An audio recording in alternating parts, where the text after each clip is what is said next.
chaque dernier vendredi du mois dans Smart Bourse, nous vous proposons une grande analyse rétrospective des tendances qui ont marqué ce premier mois de l'année 2026. Le grand tableau de bord des marchés avec nos trois invités. Bertrand Lamiel est avec nous en plateau, directeur général de Ports en Part Gestion. Bonsoir Bertrand. Bonsoir messieurs. Ravi de vous retrouver. Kevin Lenouaille nous accompagne également, directeur associé d'Avantgarde Family Office. Bonsoir Kevin. Bonsoir à tous. Et avec nous à distance, en visio, Laurent Albi, le responsable de Next Momentum et cofondateur de Caleis 360. Bonsoir à vous Laurent. Merci beaucoup d'être avec nous et de nous suivre. Au commentaire assez général, je vous fais passer la parole. Comment vous avez vécu ce premier mois de l'année 2026 qui a été marqué évidemment par l'hyperactivisme d'un Donald Trump sur différents fronts. Le dernier en date étant le choix d'un successeur pour Jérôme Powell, mais il y a eu le Venezuela, le Groenland, l'Iran peut-être également en ce moment. Et puis un mois qui a été sur le plan des marchés peut-être un peu volatile, un peu plus heurté également, mais quand on regarde le bilan mensuel, les grands indices actions mondiaux affichent quand même des performances positives, Bertrand.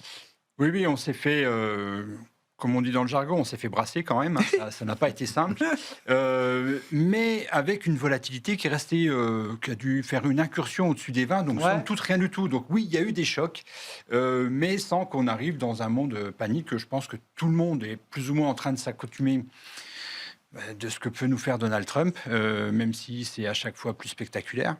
Et donc, globalement, ça avance et on a sagement attendu les résultats. Donc, on est en pleine période de publication pour faire le tri. Et là, pour le coup, je trouve que quand on voit ce qui se passe aux États-Unis, c'est quand même un malheur aux vaincus. C'est-à-dire là, quand ça se passe mal, ça se passe très mal. Et même sur des boîtes, on voit typiquement que dans les 7 magnifiques, alors toutes n'ont pas publié, mais mettre un moins 10, moins 15 à une méga cap. On parle de Microsoft, par exemple, ça pose pas de problème. Et on a eu la même chose, alors dans une moindre mesure, mais sur SAP. On est quand même sur 400 milliards moins 16, première capitalisation du DAX, moins 16 dans la journée. Donc, sachant que SAP n'a pas vécu une année 2025 formidable non plus, sur le plan boursier. Ça peut frapper fort. Et pour autant, on ne voit pas...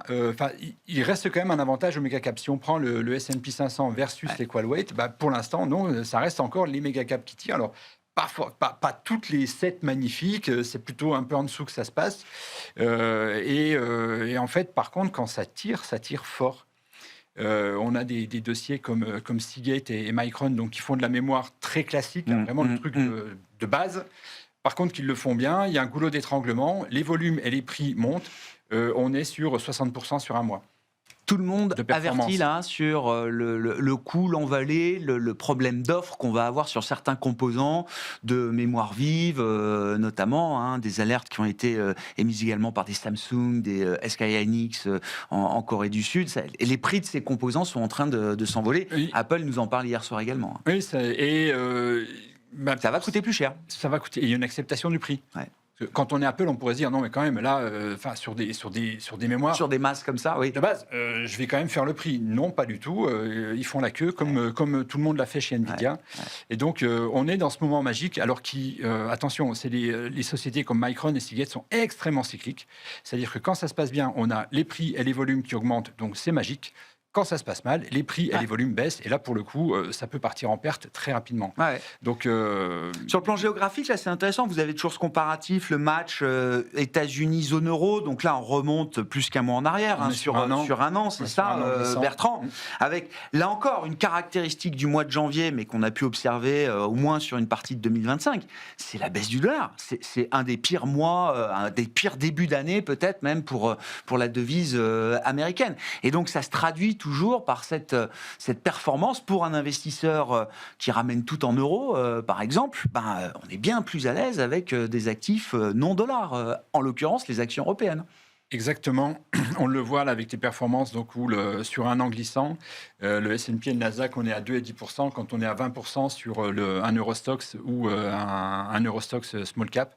Donc il y a une préférence. Et alors dans les flux, j'ai pas vraiment de chiffres, et donc mais du coup, ça devient intéressant pour un Américain d'aller faire son marché en Europe, parce que là, pour le coup, il vient avec des performances en absolu qui sont bonnes, et en plus, lui, il va prendre le change.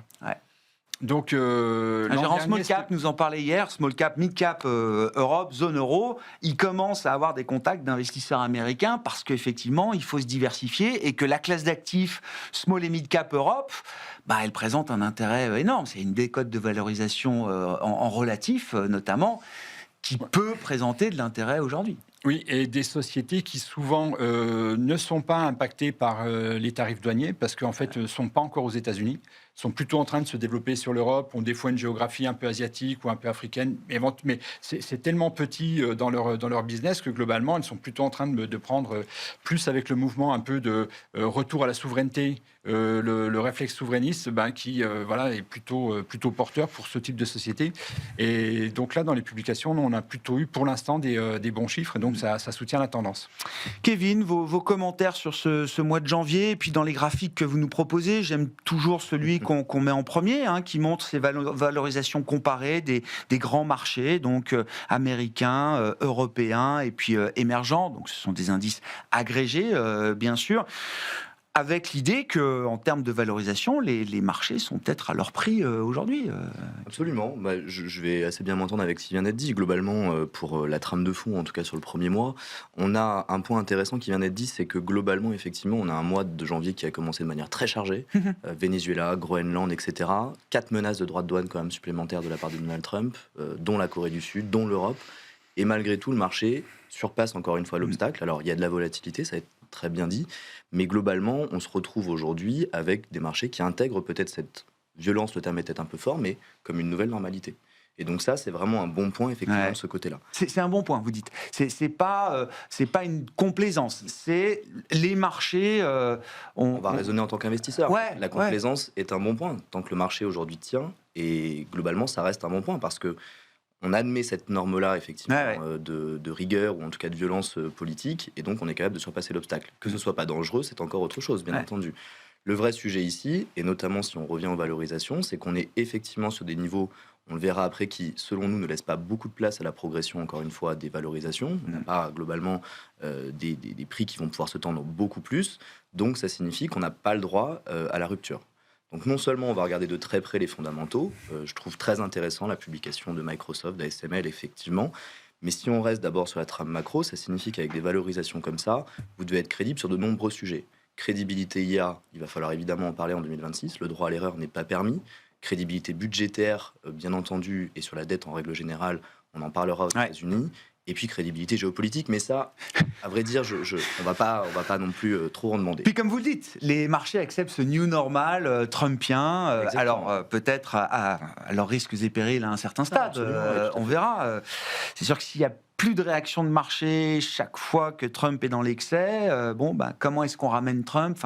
Exactement. Comment est-ce qu'on ramène Trump à quelque chose de plus consistant ou de plus confortable ? Exactement. Voilà. Ça pose un autre problème qui viendra après sur la dette, selon nous, effectivement. C'est plutôt le risque de crédibilité qui commence à être entaché. Le fait de passer, on a beaucoup parlé de Taco Trade, et vous le premier. On passe à Tata Trade aujourd'hui. Enfin, Tata aujourd'hui, ça montre bien que ce marché... Trump always tries again. Exactement. Et il faut rendre hommage à Ethan Harris, qui est un ancien chef économiste de Bank of America, un Fed Watcher devant l'éternel, qui a lui-même écrit cet acronyme que je reprends régulièrement. Donc ça montre bien peut-être... Trump revient toujours à la charge. Mais oui, tout à fait, il reviendra à la charge. Donc ça montre bien ce que vous disiez, c'est une complaisance ou une accoutumance. Donc ce n'est pas bien, mais encore une fois... en tant qu'investisseur, c'est la donne. On peut se dire que c'est la donne, donc autant faire avec. Bon, pour reprendre sur les valorisations, et c'est intéressant parce que vous avez ce graphique aussi qui montre comment c'est décomposé la performance passée. Alors, au sein du S&P 500, vous dites effectivement, le S&P 500 est l'indice le mieux valorisé par rapport à l'Europe et aux émergents. Il n'y a pas de débat là-dessus, mais c'est aussi un marché où, alors j'ai pas la proportion exacte, mais peut-être que 80% de la performance 2025 s'est faite par la croissance des bénéfices aux États-Unis. Absolument. C'est assez différent. On n'a pas. Alors, j'aurais bien aimé avoir le graphique sur l'Europe, mais je sais que sur l'Europe, c'est beaucoup plus d'expansion de multiples que de croissance bénéficiaire. En fait, c'est plus équilibré. Vous avez raison. C'est ça. Absolument. La croissance des multiples a été importante en Europe, mais en réalité, quand on fait le découpage, ça reste un équilibre entre valorisation et bénéfices. Et croissance bénéficiaire. D'accord. Effectivement, j'aurais fait un graphique beaucoup plus fouillis pour la présentation. Donc, je suis resté sur le S&P 500, mais ce que ça montre effectivement quand on décompose le marché, c'est que après 2-3 années de progression très forte, qui ont été d'une part au départ sur des augmentations de valorisation, on est maintenant depuis 12 mois à peu près quasiment uniquement dans la progression bénéficiaire. Ce qui est très sain, et c'est la discussion qu'on avait en 2025, loin d'un marché qu'on peut imaginer, encore une fois, trop cher. Il était déjà trop cher si on fait ce parallèle-là, finalement, en décembre 2024. Donc ça, c'est le bon point. Maintenant, j'en reviens à se dire, soit on a une inflation de marché qu'on ne voit pas, et on considère effectivement que les ratios peuvent encore progresser. C'est pas notre point, mais pourquoi pas, bien entendu, et certains le défendent. Soit on se dit qu'effectivement, ça nécessite, comme ça a très bien été dit, que les fondamentaux soient de nouveau excellents pour passer l'obstacle. Et puis ensuite, si on fait encore un découpage plus grand, et on va aller sur les autres marchés tels que vous le souhaitiez, l'avantage, c'est que quand on regarde ça marché par marché, il y a peut-être des opportunités. L'Europe en est une, parce qu'effectivement, sur les valorisations, on voit que ça a beaucoup plus progressé, certes, mais il reste sûrement de la place, parce qu'on a un sujet de régionalisation qui revient, de mon point de vue, et on a surtout des croissances bénéficiaires qui ne sont pas ridicules. Les mid-cap, bien entendu, ça peut être les financières, et puis également par zone, les émergents aujourd'hui reviennent encore un peu plus dans nos portefeuilles, parce que même à considérer qu'il pourrait y avoir une légère tension de valorisation sous les émergents, ils ne sont pas au niveau américain bien entendu, mais en relatif ça reste cher, et bien de ce point de vue là c'est 17% de croissance des BPR c'est ça. Sur 2020. C'est là où on a le plus révisé d'ailleurs à la hausse dans les émergents. Ce que l'on dit aujourd'hui à nos clients, c'est que même en cas de contraction légère de valorisation émergente, on a quand même un réservoir fondamental qui est pour nous roi en 2026, qui est présent. Des grandes boîtes dans les émergents, souvent c'est un peu contre-intuitif, mais qui sont bien gérées, voire très bien gérées. Plus le pays est difficile, plus les grandes entreprises du pays généralement sont disciplinées et bien gérées. Et quand on regarde des pairs ou entreprises équivalentes dans le même secteur, on a souvent des entreprises émergentes qui sont bien mieux gérées. Quand je dis mieux gérées, c'est moins de leviers, des bilans plus sains par rapport à des entreprises de nos économies développées qui peuvent se permettre justement d'avoir du levier et des bilans un peu plus alourdis pour dire avec les choses. Thème, alors qu'on entend plus dans la partie obligataire, et j'arrête ensuite, qui est la partie, vous savez, mauvais pays, bon émetteur. Ça correspond aussi à mauvais pays, bonne entreprise. Et ça, on le retrouve effectivement souvent. Laurent, vos commentaires, on a esquissé pas mal de sujets, mais je voulais là aussi qu'on reprenne peut-être en graphique avec vous, puisqu'on est en plein dans les publications de la tech aux États-Unis, que ça reste quand même le sujet ou un sujet de 2026. Comment le thème de l'IA va-t-il continuer de se développer? Avec quel segment de marché? Avec quel type d'entreprise désormais? Je voulais qu'on fasse un petit point sur le Nasdaq, peut-être avec vous, Laurent. Oui, alors, beaucoup de choses ont été dites grâce à Bertrand et Kevin. On est dans une séquence sur le Nasdaq depuis le mois de novembre où en fait ça patine, il ne se passe plus grand-chose. Alors, on peut y voir le verre à moitié vide ou à moitié plein.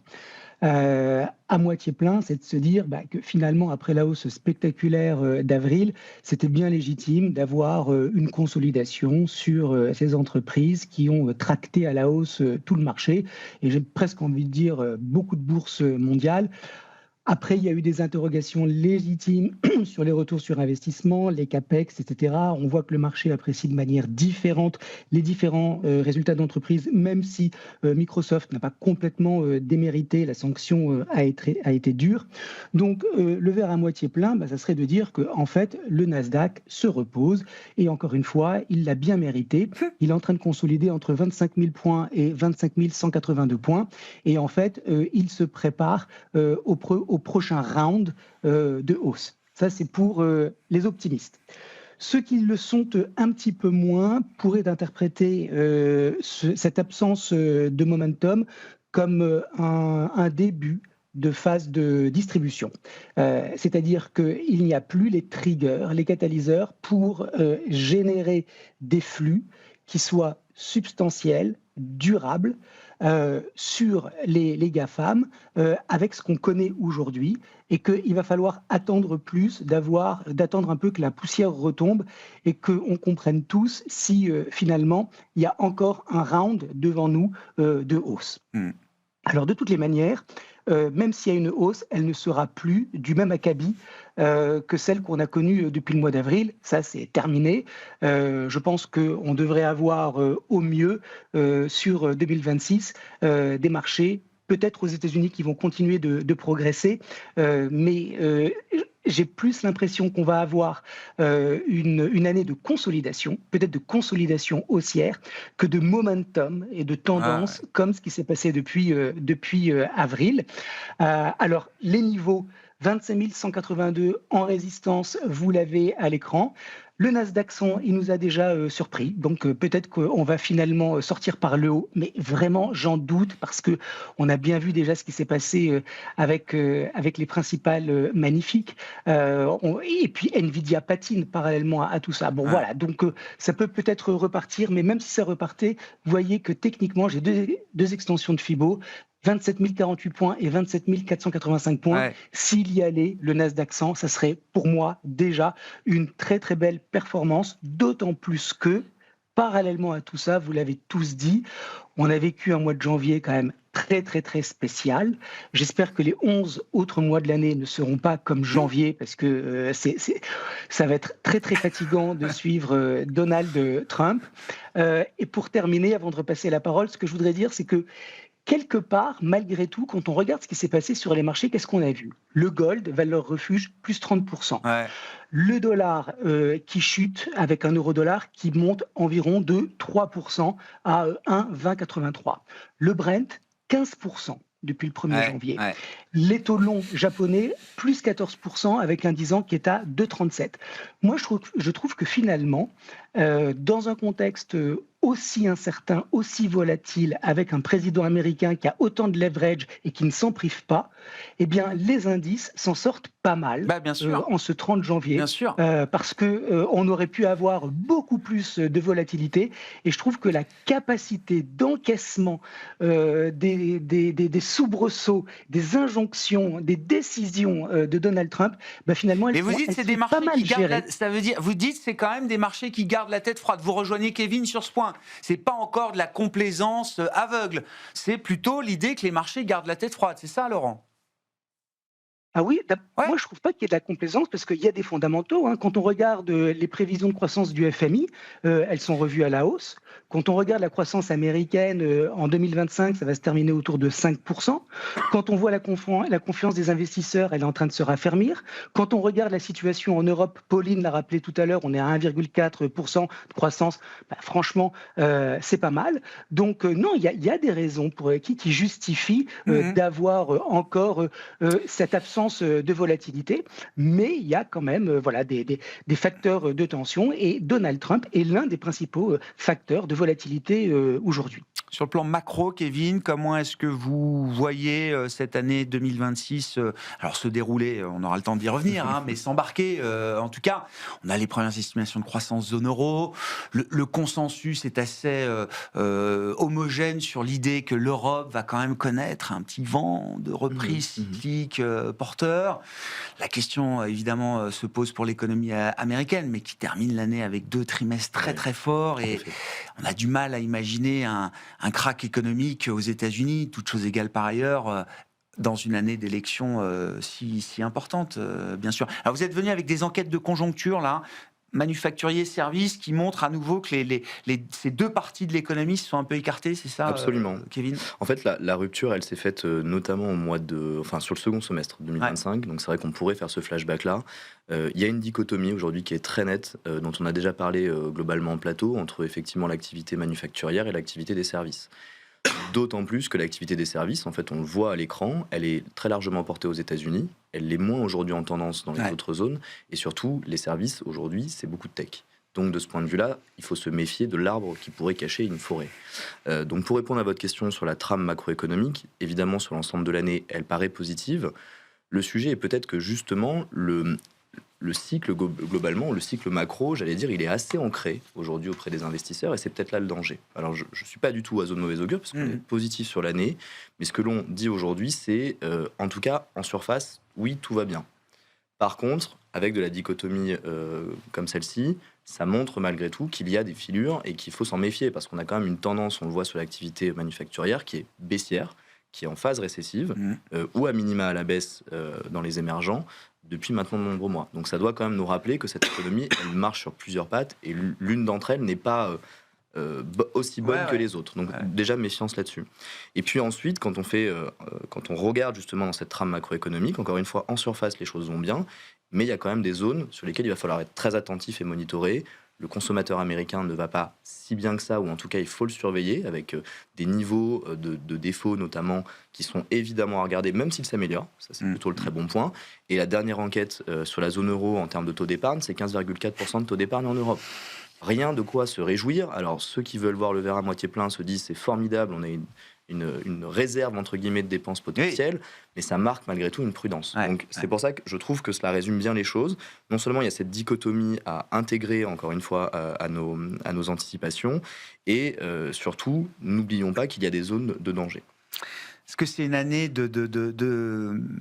comment dire, où il faut être cyclique dans les marchés, Bertrand, là, vous venez, alors il y a le palmarès sectoriel en Europe, on voit toujours la banque leader sur un an. Matières premières, c'est ça, MP, Bertrand? Et c'est vrai qu'on a beaucoup parlé de l'or, c'est un sujet particulier, les précieux dans leur ensemble, c'est un sujet, mais c'est vrai que Laurent le signalait, c'est un peu la hausse silencieuse du pétrole, alors qui est un peu plus visible avec les événements et les manœuvres autour de l'Iran. Mais oui, le pétrole a repris 15% depuis le début de l'année, alors que c'était dans le compartiment des matières premières, finalement, un segment qui ne faisait plus rien quand les métaux industriels étaient déjà partis.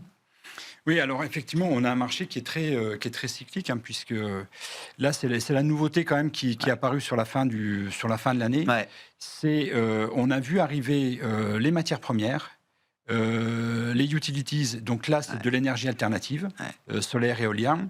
Et dans l'énergie, ce qui marche bien, c'est aussi, parce que dans l'énergie il y a aussi du solaire et de l'éolien, plus qu'une Total ou une Royal Dutch. Ça c'est l'Europe. Donc en fin d'année, le marché a joué la reprise du cycle européen. Exactement, et c'est la même chose aux États-Unis. On a la même chose aux États-Unis, avec globalement les mêmes ingrédients, mais un pavillon différent aux États-Unis. Et ça, c'est nouveau, parce qu'en Europe, on avait l'assurance, mais l'assurance s'est arrêtée. Enfin bref, donc on commence à avoir une rotation sectorielle. Et ce qu'on voit arriver nous amène à nous gratter la tête en constitution de portefeuille, parce que là, on est quand même que sur des dossiers avec des grosses volatilités. C'est-à-dire que l'agroalimentaire, là, on ne voit pas le food, on ne voit pas la conso, la santé. Il y a Roche Novartis, AstraZeneca. Les autres, c'est pas flamboyant. Donc la conso classique, ça va pas. On a cru à un moment donné que l'automobile arrivait avec le recul 2030-2035. Bon, c'est loin d'être évident. Donc c'est encore en gestation. Par contre, là, sur les matières premières, et le coût sur les matières premières, c'est que des sociétés comme, on retrouve Arcelor en France, mais on va retrouver Boliden, par exemple, qu'on aime bien, ou dans les Nordiques, on va retrouver des Rio Tinto et autres. On est déjà à 100% sur 3 mois, quelque chose comme ça. Ça, c'est le graphique de Boliden, c'est ça Et ce qui est magique, c'est que ça n'a fait que suivre les progressions de bénéfices annoncées par les analystes. Donc, c'est pas plus cher? Non. Non, c'est pas plus cher. Donc, et quand on regarde historiquement les tendances qui ont pu être très longues, parce que les matières premières, forcément, c'est cyclique. Donc, en fait, les détenir dans la durée, c'est pas forcément le plus percutant. Par contre, être là au moment où ça tape, où ça monte fort, ça peut vous faire du 200% en 18 mois, et c'est impressionnant. Gros bêta. Et donc là, on est juste au début, et donc nous, en regardant et en reprojetant des tendances fortes qu'on a déjà connues par le passé, si on est dans l'analogie, on n'est pas de boule de cristal, mais dans l'analogie, il nous reste encore 53%. Laurent, il faut qu'on parle du dollar et de l'euro-dollar en l'occurrence. Vous avez, chacun est venu avec un graphique de l'euro-dollar, je crois, évidemment. Non, mais le dollar est à nouveau un marqueur de ce début d'année. Je crois que c'est un des pires premiers mois de l'année pour l'indice dollar, qui avait déjà beaucoup souffert sur 3-4 mois en première partie d'année 2025. Que nous apporte l'analyse graphique de ce point de vue-là à ce stade, Laurent? Ce qu'elle nous apporte, c'est qu'il y a eu un vrai vote de défiance contre l'administration Trump avec cet épisode Davos. En fait, ça a profité évidemment donc à l'euro. Moi, je vois dans la volatilité du dollar un risque pour les marchés. parce que si effectivement, pour moi, il s'est passé quelque chose à Davos, hein, par rapport au comportement de Donald Trump. Bon, on connaissait son idéologie, son pragmatisme avec les tarifs douaniers, ok. Mais ce qui s'est passé à Davos, quand même, c'est d'utiliser les tarifs douaniers comme une arme politique par rapport à son Conseil de la paix. Et ça quand même, pour moi, ça change quelque chose dans le disque dur des investisseurs, quoi, parce que quelque part, ils comprennent que, ces tarifs douaniers, ça devient une arme.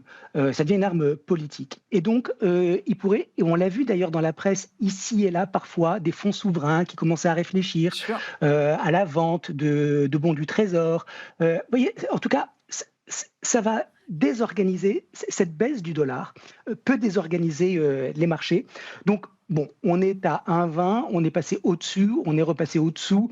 En analyse technique, on a une étoile filante, donc cette grande mèche haute qui montre que ça n'a pas tenu cette hausse de l'euro. Bon, la nomination de Kevin Warsh y joue peut-être un petit peu, mais sur le fond, cette faiblesse du dollar, moi, j'ai pas le sentiment que ça peut aider finalement les États-Unis tant que ça, si ça va trop vite à la baisse pour le dollar. Pour moi, c'est clairement un facteur de danger pour les marchés actions, parce qu'on reste dans l'imprévisible, et tout ce qui n'est pas prévisible sur les marchés est facteur de volatilité, et donc de choc, et donc de baisse. Donc il faudrait, à mon avis, que l'administration Trump fasse attention, plus attention à l'évolution du dollar, parce que sinon, pour les mid-terms, il peut y avoir effectivement c'est une piste de danger potentiel. Un risque de déstabilisation, effectivement, avec une baisse du dollar qui est peut-être moins contrôlée que ce qu'il n'y paraît. Est-ce que les choses paraissent encore contrôlées de votre point de vue, Kevin? C'est la volonté de Trump.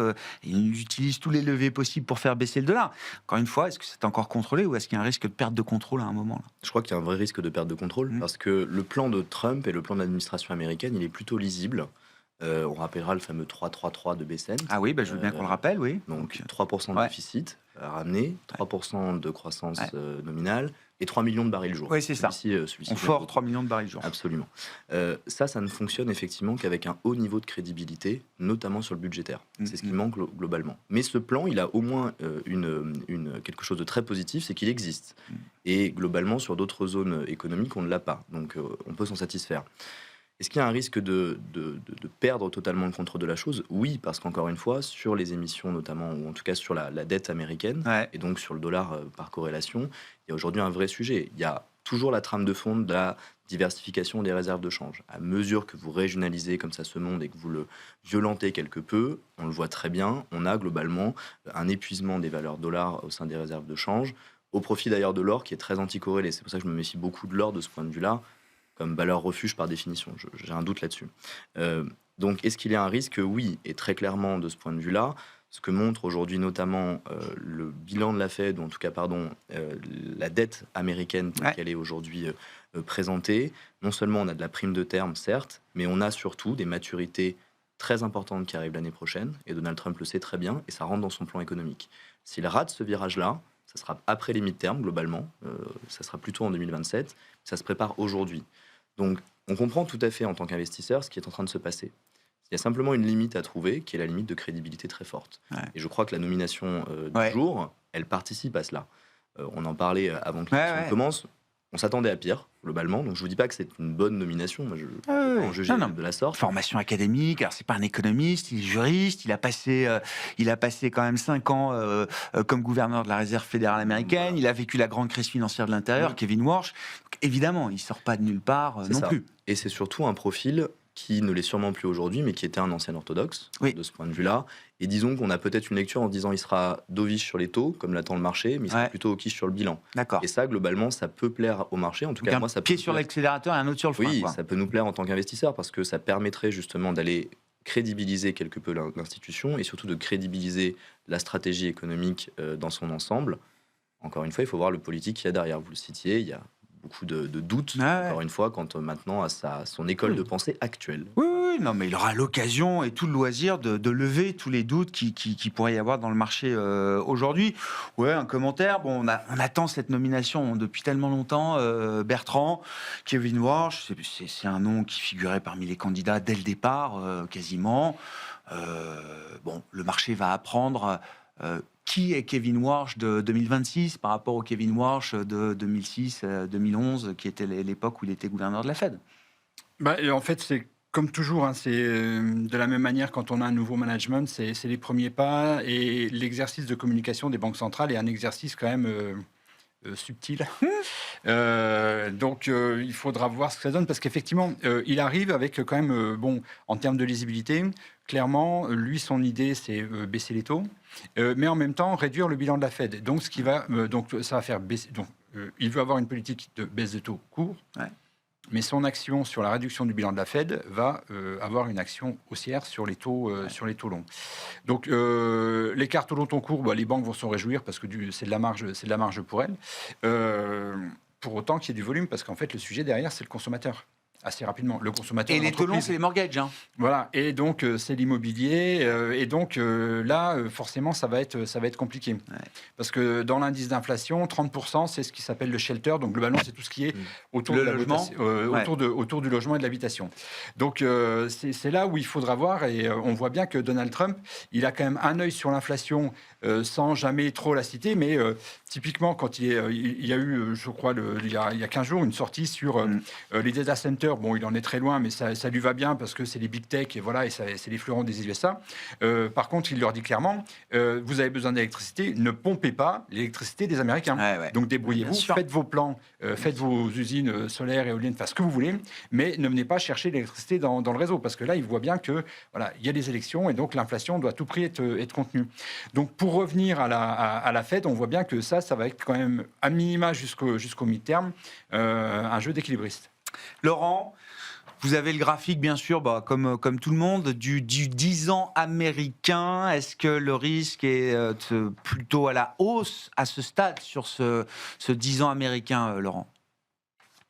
Alors, moi, ce que je voudrais dire, c'est que comme nous avons le plaisir de nous voir chaque mois, on peut débriefer à la fin du mois sur ce qui s'est passé. Et ce qui pourrait se passer peut-être au mois de février, et ce sur quoi nous pourrions débriefer dans un mois, c'est la hausse des taux aux États-Unis, des taux longs. Pourquoi ? Je ne vais pas revenir sur les propos de Bertrand, je vais plutôt aller dans le bruit ambiant. Et quand je parle de bruit, je parle du pétrole, parce qu'il y a quand même une actualité géopolitique qui est quand même assez tendue, on va dire. Et ça pourrait, on voit bien que le prix du baril y réagit quand même. Comme je disais tout à l'heure, on a assisté à une hausse d'environ 15% sur le prix. On n'a pas été loin à un moment de $70. S'il y avait un choc politique, géopolitique au Moyen-Orient, le pétrole va monter. Et si le pétrole monte, je ne vois pas comment les taux pourraient ne pas monter. Il y a une bonne corrélation. Pétrole, taux, 10 ans, oui. C'est une très bonne corrélation encore aujourd'hui. Bah oui, parce que de toutes les manières, tout de suite, ça va remettre sur la table les discussions sur l'inflation. Et donc, il va y avoir des arbitrages qui vont être faits. Et puis, surtout, on va avoir cette hausse des taux. Et donc, premier danger potentiel pour les 30 prochains jours, ce qui se passe du côté de l'Iran et du détroit d'Ormuz. Ça, c'est quand même un point chaud à surveiller. C'est du bruit, mais ça peut clairement impacter les marchés et être une source de vol. Et puis, le deuxième point, très vite, c'est les taux longs japonais. Moi, il y a un risque pour moi de voir ces rendements augmenter, parce qu'il y a un risque de rapatriement des fonds des États-Unis vers le Japon, parce que ça devient quand même nettement plus intéressant de rester en domestique quand on est à 2,37. Donc, ça ne veut pas dire que les Japonais vont vendre les bons du Trésor, mais ça veut dire qu'ils peuvent ne pas renouveler leur ligne, ce qui veut dire qu'il peut y avoir un assèchement de la demande. Ça peut faire monter les taux. Donc ça, c'est un premier problème. Et puis le deuxième, c'est que ce carry trade, on l'avait vu à l'été 2024. Moi, je ne sais pas exactement dans quelle mesure il a été complètement ou pas débouclé, mais enfin bon, les conditions de financement, elles sont plus les mêmes. Il y a quand même des expositions leveragées sur cette thématique. Donc si ça continue de monter, les taux japonais, moi, peuvent représenter un autre risque de volatilité pour les marchés. Là, on a vu qu'ils baissaient un petit peu, mais voilà, il ne faudrait pas que ça monte trop, ni du côté des taux au Japon, ni du côté du pétrole, pour effectivement avoir une conjoncture, avoir un mois de février moins turbulent que ce qu'on a vécu jusqu'à maintenant, en tout cas au niveau du news flow, parce que ça n'a pas tellement été du côté des prix, mais ça pourrait peut-être changer. Bon, effectivement, des parties longues de courbes de taux extrêmement volatiles, alors avec beaucoup moins d'acheteurs naturels. C'est vrai que on l'a dit d'un mot, mais le Trésor américain, mais pareil, les agences de gestion de dette en Europe ont beaucoup raccourci les maturités. On y met sur beaucoup moins long désormais, et donc ces parties longues à 10 ans et plus sont un peu moins peuplées, on va dire, que précédemment. Il y a un peu moins d'acheteurs évidents et naturels sur ces parties-là, dans un univers où le crédit reste toujours cher, Kevin ? Plus que cher. Plus que cher. Ah, c'est plus que cher. Le graphique qu'on regarde, mais donc les spreads de crédit, c'est ça. Donc c'est la dette d'entreprise, bien sûr. Absolument. Alors là aussi, je suis venu qu'avec une seule courbe pour pas complexifier, mais ici on a une courbe européenne triple B. Donc disons qu'on est déjà à la limite de la qualité. C'est pas d'investment grade et faire du double B+, pourquoi pas, mais rien qu'en se focalisant là-dessus, en descendant au fond de qualité investment grade, on a 80 points de base de spread. Donc 80 points de base de spread, c'est ce que j'appelle déprimant. Ça ne signifie pas qu'il n'y a pas des choses à faire, bien entendu. Mais il y a un autre argument qui nous fait dire que c'est assez déprimant, c'est que c'est plus liquide. Et ça, on l'a vu globalement depuis quelques semaines. C'est-à-dire qu'on a eu des écartements de spread, notamment en fin d'année, qui étaient assez intéressants, sur lesquels on a voulu se positionner. On n'a pas eu de liquidité en face. Il n'y a pas de papier. Et ça, c'est intéressant, c'est un deuxième point, parce qu'à vrai dire, le spread, on peut s'en contenter en jouant des durations, etc. Mais aujourd'hui, ce n'est plus possible, vous ne trouvez plus beaucoup de papier. Vous en avez à la vente, on s'est présenté à la vente, ça fonctionne encore, mais il faut s'en méfier. Aujourd'hui, la liquidité, en fait, là où on voit le volume, c'est dans les CDS. Et on l'a très bien vu sur le Groenland, en réalité. Les assurances. Pardon, oui, absolument. Assurance contre le risque de défaut. On l'a très bien vu sur le Groenland. C'était particulièrement violent parce que, globalement, sur le Groenland, on s'attendait à un écartement des spreads. Donc, si vous cherchez du papier, c'était le bon moment. Et globalement, on était tous à la recherche de papier sur des durations 5-7 ans. Le volume, il était sur les CDS. Donc, ça ne nous intéressait plus. On n'a pas pu blinder, si vous le permettez, notre portefeuille en papier. Donc, c'est là où je trouve le marché intéressant. C'est, oui, le spread est déprimant aujourd'hui. Il n'y a plus grand-chose à faire. On dit à nos clients, cherchez plus de duration, descendez en qualité crossover si vous le pouvez, mais avec beaucoup de prudence. Mais la réalité factuelle, c'est qu'on ne peut pas faire un portefeuille institutionnel complet avec ça. Bon. Petit mot chacun, Kevin, sur comment vous abordez le mois de février, là, effectivement. Qu'est-ce qui peut marquer ce mois de février sur les marchés ? Est-ce qu'on reste pro-risque, quand même, de manière générale ? Oui, on reste pro-risque parce que, encore une fois, la trame de fond, elle me paraît au moins en surface, positive de ce point de vue-là. Par contre, on retourne nos portefeuilles toujours vers de la qualité, vers des valorisations qui sont audibles, c'est un bien grand mot, mais qui en tout cas sont soutenues par des fondamentaux solides. Mais encore une fois, le sujet, c'est de connaître son risque, et donc on évite toujours les survalorisations. On essaie de se diversifier encore une fois par des secteurs qu'on n'a pas. C'est le retour sur les mid-cap qui a été très bien décrit. On participe à ce mouvement-là. Et la régionalisation de nos portefeuilles. Très américains auparavant et aujourd'hui de plus en plus. Et européens et émergents. Plus équilibré. Bertrand, la logique là, qui guide l'investissement à ce stade ? Donc nous, aujourd'hui, on constate, les saisons des publications, on vient juste de rentrer dedans, mais globalement, pour les banques, ça se passe très bien. On a Caixa qui gagne encore 6% aujourd'hui. Donc là, ça valide complètement que le trend n'est pas terminé. Donc on va rester dessus. On a des économies, ça a été cité, qui globalement vont plutôt bien. Donc voilà. Donc ça reste propre. Dans les mid-cap, effectivement, on découvre pas mal de sujets. La cote est extrêmement large. On a plus de 800 valeurs en Europe couvertes. Donc il y a des choses à faire et ça nous permet d'aller chercher les dossiers. Enfin, la décorrélation qu'on ne trouve pas dans les grands indices ou dans les grands secteurs, on peut aller toucher des dossiers à travers les mid-cap qui sont moins sensibles au cycle que ne peuvent l'être des industriels, de la techno ou des banques. Bon, on se revoit dans un mois pour confirmer ou infirmer tout ce qu'on a raconté aujourd'hui. Messieurs, merci beaucoup pour votre participation. Kevin Lenouaille, Avantgarde Family Office, Bertrand Lamiel, Porzan par Gestion et Laurent Alby, Next Momentum, qui étaient nos 3 invités de ce dernier vendredi du mois pour ce grand tableau de bord des marchés.